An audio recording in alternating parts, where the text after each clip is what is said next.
এই ফেস ছাড়ের গাড়ি এটা সাইড না মানে ইয়ার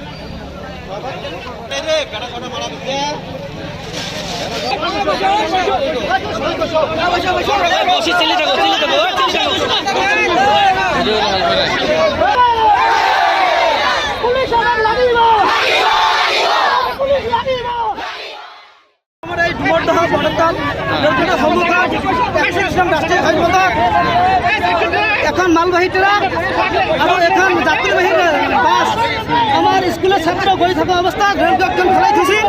সেইকাৰণে স্কুলৰ ছাত্ৰবিলাক আৰু আমাৰ এই স্কুলৰ প্ৰধান শিক্ষক তেওঁলোকে যাব পৰা অৱস্থা নাছিল।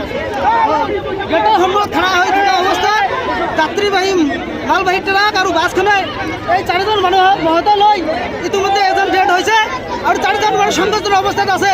এইকাৰণে আমি প্ৰতিবাদ কৰিব লৈছোঁ যে আমাৰ এই ঠাইখনত ইয়াৰ আগতে 8-10জন মানুহ মৰিছে। এই পুলিচ প্ৰশাসন কেতিয়াও আমাক ট্ৰেফিক পুলিচ দিয়া নাই, যদিও দিছে এদিন দুদিনমান পিছত ইয়াৰ পৰা উঠাই লৈছে। সেইকাৰণে আমি স্কুলৰ ছাত্ৰ আৰু সমূহ ৰাইজ ইয়াত একত্ৰ হৈ এই আন্দোলন কাৰ্যসূচী হাতত লৈছোঁ। যেতিয়ালৈকে ট্ৰাফিক পুলিচ আমাৰ ইয়াত নিদিবা তেতিয়ালৈকে এই আন্দোলন চলি যাব।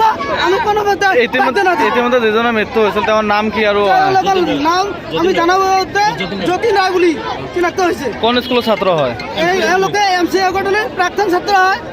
বৰ্তমান যিসকল ছাত্ৰ আৰু আহত কেইজন? আহত 4জন, তার মধ্যে একজন আমার প্রধান শিক্ষক রফিকুল ইসলাম আৰু 3জন মান স্টুডেন্ট আছে। তার কারণে আমি প্রশাসনরা গুরুত্ব দিওঁ ডুমৰদহ প্রার্থী আমার এই রেলগেটৰ সন্মুখত ডুমৰদহ ইয়াতে আমার হায়ার সেকেন্ডারি LP স্কুল আৰু কি আছে জাতীয় বিদ্যালয় আছে। এই আজি প্রায় 10-15 বছর পৰা আমি কৈ আছোঁ, কিন্তু ইয়াত আমাৰ কোনো ট্রাফিক ব্যৱস্থা কৰা নাই। তার জন্য আমি সকলোৱে একগোট হৈ এই ৰাষ্ট্ৰীয় ঘাইপথত আমি প্ৰতিবাদ কৰিব লৈছোঁ। যেতিয়ালৈকে আমাৰ ইয়াত ট্রাফিক পুলিচ নিদিব তেতিয়ালৈকে আমি ক্ষান্ত নাথাকোঁ, আৰু যদি নাযায় ইয়াৰ কাৰণে আমি বৃহৎ ব্যৱস্থা চেষ্টা কৰিম। গৌৰীপুৰৰ কোনখিনি ঠাইত এক্সিডেণ্ট হ'ল? গৌৰীপুৰ এৰিয়া ডুমৰদহ বুলি কয়, বালাজন আউটপোষ্ট বালাজন। আৰু দুখৰ বিষয় 20 মিনিট পিছত বালাজন ICUত আহি পালে। এইটো আৰু নিৰ্ণয়ৰ কথা।